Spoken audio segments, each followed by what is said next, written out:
On this episode of ResiWeek, Savant partners with Wilson, doing a whole subdivision, and B&W updates Panorama. All this and more on this episode of ResiWeek. The network for the AV industry. What are you listening to? This is AV. This is AVNation. This is AVNation. This is ResiWeek, episode 318, Foster Relationships. Support for AVNation is brought to you by Sennheiser. For over 75 years, Sennheiser has been a leader in pro audio and is now offering a wide variety of touchless and traditional audio solutions for both corporate and educational campus-wide audio. Welcome to this episode of ResiWeek. This is your weekly roundup of all the latest news and stories for the residential AV industry. I'm your host, Matty Scott for AVNation.tv, and this week I'm pleased to be joined by two of my good friends. First, we have Amanda Wildman. She is the co-owner at True Media Home. How you doing, Michigan? I am doing great. Thanks so much. Thank you for joining us on this lovely Women in Construction Week. Yay! Yeah, Women in Construction Week all week. So celebrating women in the skilled trades. It's fantastic. Then we have Arlen Swagger. He is the executive editor at CE Pro. How you doing, Arlen? I'm doing great, Matt. Thanks for inviting me on, and hello, Amanda. Thank you both. All right, let's kick this off with a story that comes to us from Residential Systems. Savant has partnered with Wilson Electronics. The Cell Boosters technology is now part of Savant's partner program. If you don't know Wilson, they make the WeBoost and the Wilson Pro Cellular Boosting Solutions. So if you have a client that has terrible cell service, you can put some Wilson stuff in there and they will no longer have terrible cell service. It's really fantastic stuff. What is not fully covered in the article is exactly what this partnership is going to mean and how it's going to work out. Amanda, this kind of has that sense that this is going to be some form of, Wilson's available on the Savant dealer store, or if you have a PO and you have Wilson and Savant on it, you're going to get a little doubling discount thing or something like that. Not the discount double check, that's a different thing. But, just one of those things where, again, buy one, you can easily access the other. Well, I have no issues with making it easier to purchase things. What is with all these manufacturers trying to almost be a buying group or like a mini distributor? Is this just, again, that continual trying to be the biggest player in the game? I'm not sure if it's trying to be the bigger player in the game. I can tell you I love Wilson. I mean, being in Michigan, we've used their products for forever because we're in the middle of nowhere. So I absolutely love their product. I think it's great that, they're going to get out there a little bit more.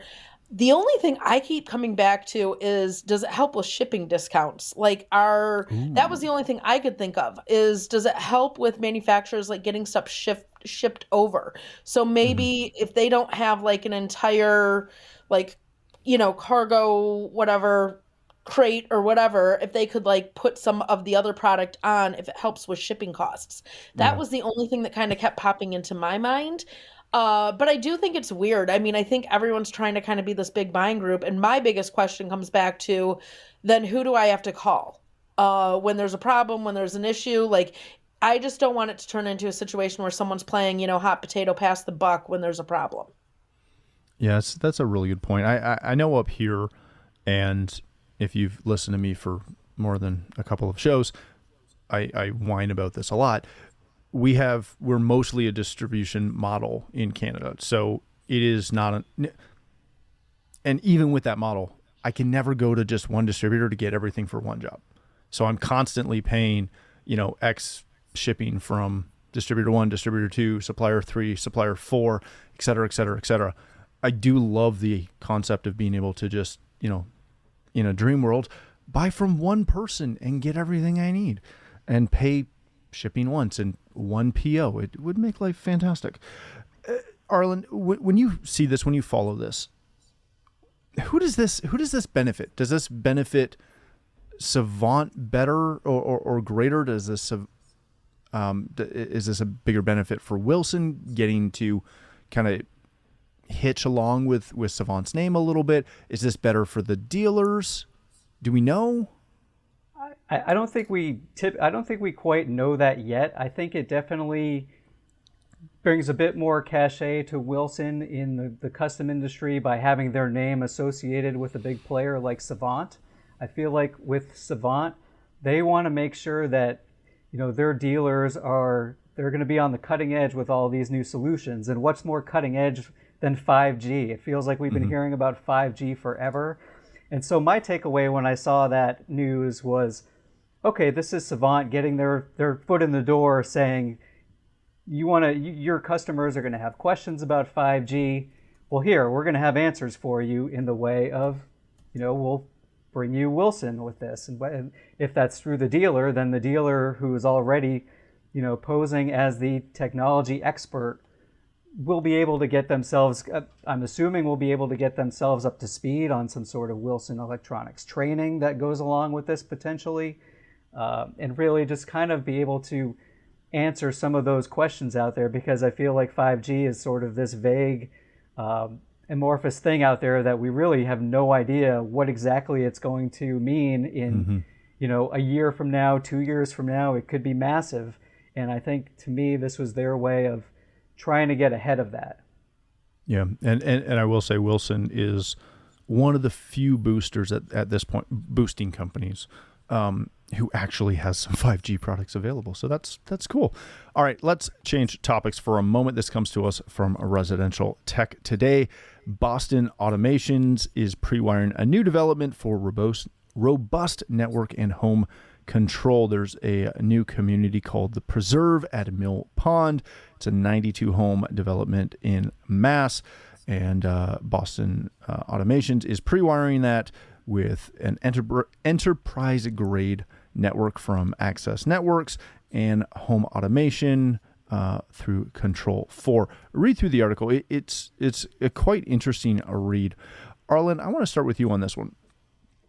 This has been kind of one of those holy grail moments for a lot of integrators, is to get in with a builder, and I don't want to say a luxury builder, but somebody who's building something, shall we say, better or slightly larger than a traditional track home, right? Get in with that mid-high end to luxury builder and be able to offer this as, literally the same as a countertop option, right? You're getting something. It's just how much you want to get, how nice of a system you want to see.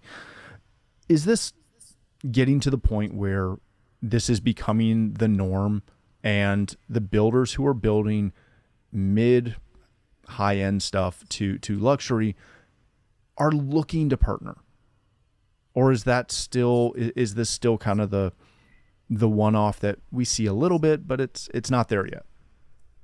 I feel like it's still a little bit of the one-off. I will say that it seems like the integrators who are really proactive with this type of relationship, they understand the benefits to this. They know exactly, what can be done there.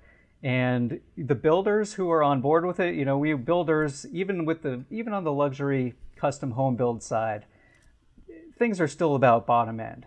Sure, they know that the people who are going to buy their homes, they can invest in a lot more amenities perhaps and up those sales. And that's why it makes a ton of sense for the integrator.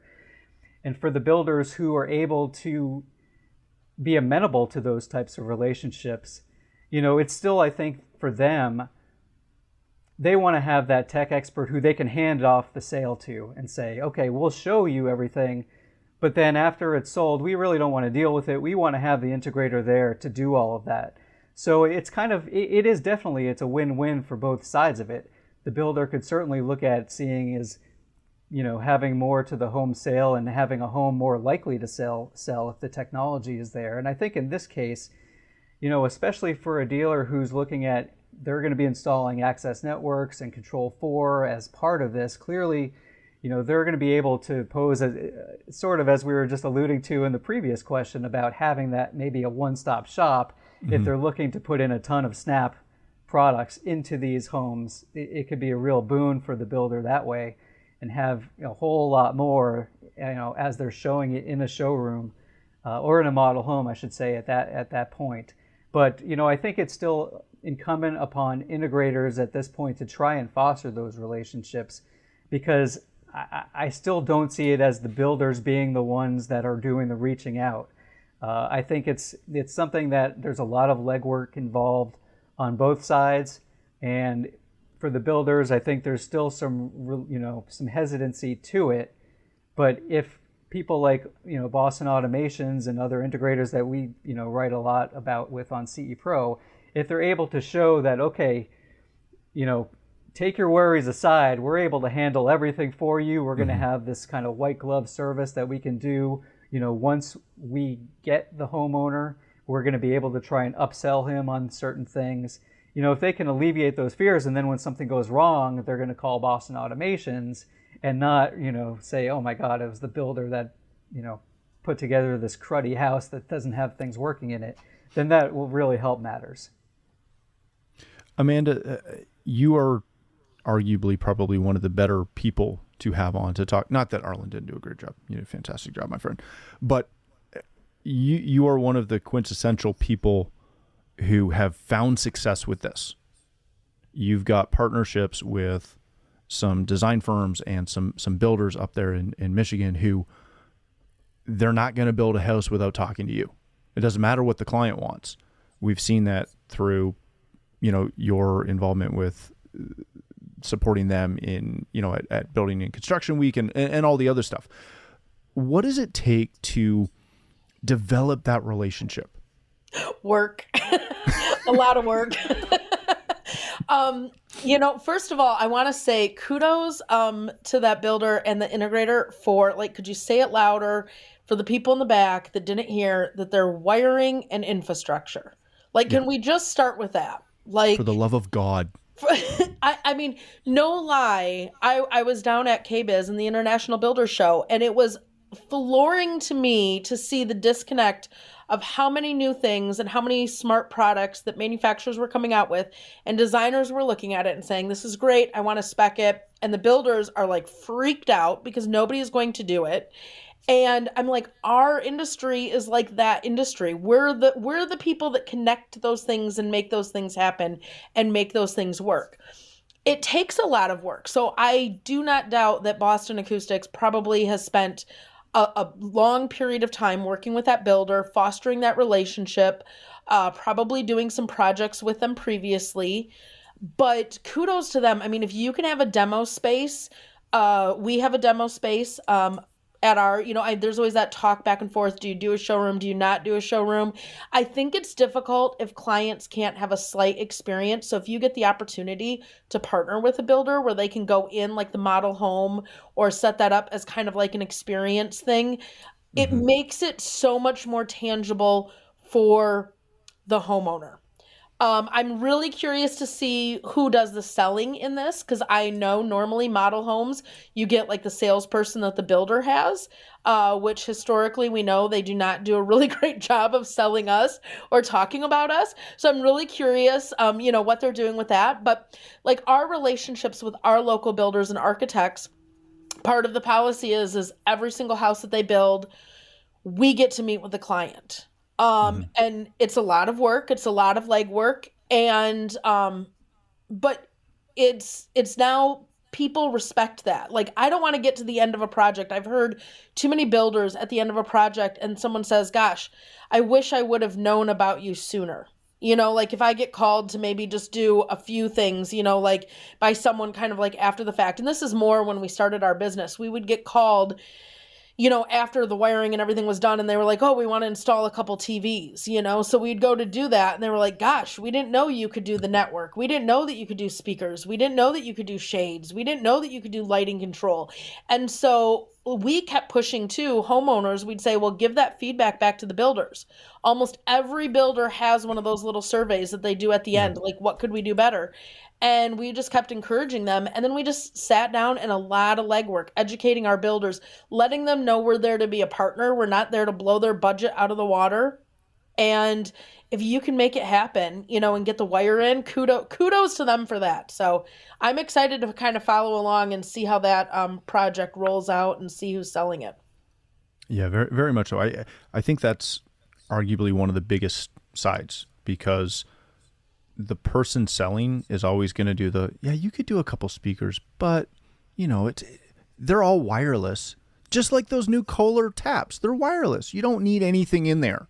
Right, and sometimes the manufacturer might have someone at the model home too, right? Will a Control 4 person be staged in there, for certain hours, or will it be someone from Boston Automations that's going to go there, during certain hours to do that? It's an interesting point, and certainly one that builders have to consider when they're doing these things. And I was going to say, it's interesting you mentioned that thing about, the whole wireless thing, like product placement. I am floored if you guys start watching like movies or TV shows or things like that, how many devices that do have wires, but they're product placing them in these movies and in these shows. Like, we play a game. I have older kids, so we play a game and like, we'll pause the TV anytime we see technology. We'll be like, that's a Lutron, lighting, keypad or whatever, or that's a Sonos, like Play One or whatever. And I'm floored at how many times it's just stuff there, but it's not actually connected, or they don't show the wires and stuff. So it sets up this crazy view for homeowners that, it could just be wireless. I saw it on the TV. My personal favorite was one of the big sponsors of House back in the day, the TV show House, was Apple. They did promo fulfillment for all of the computers, and they had these beautiful iMacs on every desk, and not a single wire in the back of them. Not even a power cord. Nope. Nothing. And when that was real big, we did a job for a commercial client, and we were, doing infrastructure for 30,000 square feet and 120 employees.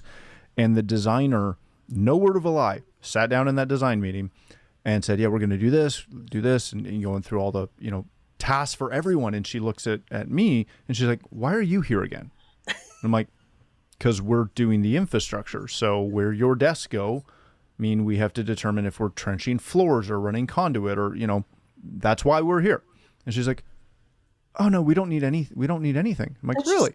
Yeah. And she pulled out literally a photo of these desk things that they were using in house. And she's like, we want it to look like this. I'm like, cool. None of those work. What? I'm like, there's no power cords, honey. She's like, what? I'm like, there's no, sorry. It's cute. It's great. Love it. But no. Yeah. All right. Let's skip before I get into even more trouble. You got to wire everything. This comes to us from CE Pro, and Arlen wrote this. B&W has introed their new Panorama 3 soundbar. It is the third iteration of their first Dolby Atmos soundbar. It's got 13 drivers, twin subwoofers, 400 watts, as well as Alexa and a couple other things. Hook it up via an HDMI, and everything works, and it is wonderful. Arlen, I want to come back to you on this one. This is cool. It's a soundbar. Like, I know I'm supposed to be super excited about this, but it's a cool soundbar. Is this one of those products that we're just going to keep getting it, making it better, keep doing cool stuff with it, and hope someone buys it? Or is the soundbar market developed to the point where we're looking for more of these products? Well, I think with the case of Bowers and Wilkins, it is a way for them to show off their continued revamping of a product. And even on this press release, they said, multi-room capabilities to come. So, it's sounds a little bit Sonos-ish in that respect, or perhaps even, from sister brand under Sound United, maybe a little Hios-ish with what's going on there. It's funny, you mentioned sound bars, and they talked about how the first iteration of this Panorama was from 2009, and made me feel old for the amount of time that we've been covering sound bars, because honestly, I was like, 2009, really? It's been that long that, we've had these products. But remember, back then, we were all talking about how horrible they sounded, and why would you want a sound bar when instead of regular speakers to go with the TV sound? You're talking about a company that just put out a next-gen model of their Zeppelin product, which is based all on the cool-looking factor of it. They probably, another one of those kind of, we remember this product from 10 years ago and how cool of it and how nostalgic it was. And it seems weird to think about nostalgia now, but I think when people saw the Zeppelin being revamped, it was like, oh yeah, I remember that. That's a great product. And with B&W, they're all about the sleek design, which this one certainly has a very sleek design. I think the Gen 2 model was 2013. So again, they're able to add now all the streaming services, the Alexa support. The Dolby Atmos thing was clearly one thing that they wanted to really highlight with the two new, the first true Dolby Atmos soundbar where they can have the upwards firing speakers. And that's something now where, clearly you can say to someone, all right, for $1,000, it's a way to get into the brand of B&W without having to get a full B&W system to get Dolby Atmos sound for a multi-purpose theater room. When you take a look at where this will go with a 65-inch screen, 75-inch screen, it'll work well with that paired with some of the sleek screens that we're seeing these days. Yeah, that's a good point, Amanda. First of all, I'm shocked it's $1,000. That surprised me, but I'm sure it sounds well, sounds good, sounds nice. If B&W wants to send me one, I'd happily listen to it, compare it to the other ones I've heard. But typically these are, and I don't mean B&Ws, I mean literally any soundbar out there. They're only as good as the room they're in. And I have heard and seen multiple soundbars put into rooms that are way too small for the power or way too big for the power. And it's typically the latter, but they're put into a great room or a large family room that's open concept to the kitchen, and it's 60 feet to the back wall, and it's a 2-story living room, and they're like, look at my brand new Atmos soundbar I got. It's amazing. I get that customers love the simplicity. What is the delta between us as professionals going in and saying that's not the right product for you versus the client who wants that product for a look or a simplicity or what have you? Where's the delta between being right and selling the job? Okay, so I think two things. One, when I first saw it, I thought to myself, I really hope that their marketing team is on the right people for it, because the first thing that came across my mind was get that in the hands of gamers. Because I looked at that because I like the design, I like the look of it, I like the whole concept of the extra subs, all of this kind of thing. And I was like, to me, these gaming rooms are really amping up. I could see that maybe not in the great room or the living room, but we're starting to see more and more and kids have crazy indispensable income. So the $1,000 price point is not really that. I'm thinking about it, and $1,000 when you're I don't know, maybe I just have older kids, but I'm my kids' taste is expensive. And I'm Christmas or things like that. Maybe I'm just the crazy parent. I don't know. But I was I've seen some of the money that some of these kids put in their gaming systems. And I'm you get the right screen, you put that baby in there. I'm it's sleek, it's sexy looking. I could see that really cool outfitted in a gamer's room. So that was the first thing that I thought. The next thing is about selling it to the general public, and what you asked about where you're right or where you're wrong. I think, and this will make everyone I think in our industry cringe, but I was thinking about it the other day because I'm in a group of people that are they're really big audiophiles. I have a group of friends. I'm going to top this in a second, but continue. Okay.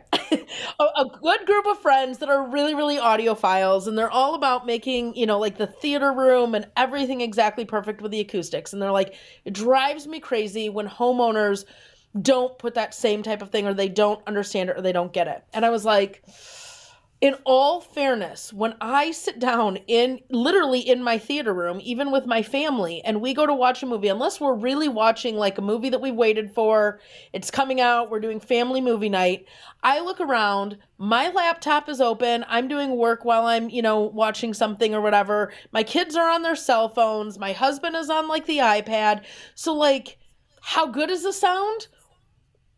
probably in certain areas, in certain people's homes, like their multimedia room, it's not really that great, but are they really delving or giving that much attention to it anyhow? Does that make sense? Like, they're distracted by doing like 10 other things. So like, are they really hearing what the difference is? Like, I don't know. I don't know where that's at. So go ahead, top my story there, Mr. Matt. Well, I'm not trying to top your story, but I will make more people mad than you did, which is a weird feather to put in my cap, but I'm very proud about it. I'm going to argue that sell people what they want. It doesn't matter if it sounds good or bad. If that's what they want, sell it to them. That doesn't mean you can't make a case for something better. Because my when I first saw this, I did the, and yes, I get it's a bit of a press release, but I did the, no, I still want 5 speakers around me, and I want a couple in the ceiling. Like if I want Atmos, I want real Atmos. But that's because I know what it is and I expect it. If you go to someone who's not a car person and try to explain the difference between a Porsche and a Toyota Tercel, they won't care because both cars get them to where they want to go. Just sell what your customers want. Just take their money when they want to give you money. Stop balking. Yeah, I mean, obviously, educate them and let them know what it is and what the limitations are. Give them the options. But absolutely, I mean... Take their money. Take their money, and they might be putting a budget to something else, too. Hey, if they want to put in 7 speakers and a couple of subwoofers in that room, go for it, But if they come back and say, my goodness, can you not have all these speakers in here? This isn't a full dedicated room. We've got other stuff going on in there. Then you're still looking at the soundbar as that's going to be kind of the go-to offering, I think. I mean, I've actually, I've auditioned one of the WISA 5.1 systems, and it's great. And the thing is even for the wireless speakers, you still have to find places to put the speakers. You still have to make sure there are outlets to plug them in. They're very convenient in terms of setup, but in terms of just streamlining things, the soundbar is still going to be a quality option. And one of the ways that I looked at it was that, if you're a dealer and you sell B&W and you have clients that want to put in B&W throughout their house or put in super powerful systems, maybe they're going to spend for, the 800s in another room, but hey, maybe they have a couple of rooms that they just want a soundbar in. And so I could really see it as kind of a good attachment as part of a project like that too. Yeah, very much so. I love it. All right, ladies and gentlemen, let's leave it there. Thank you both so much for joining me. Arlen, if people want to connect with you, learn more about CE Pro, where can they do that?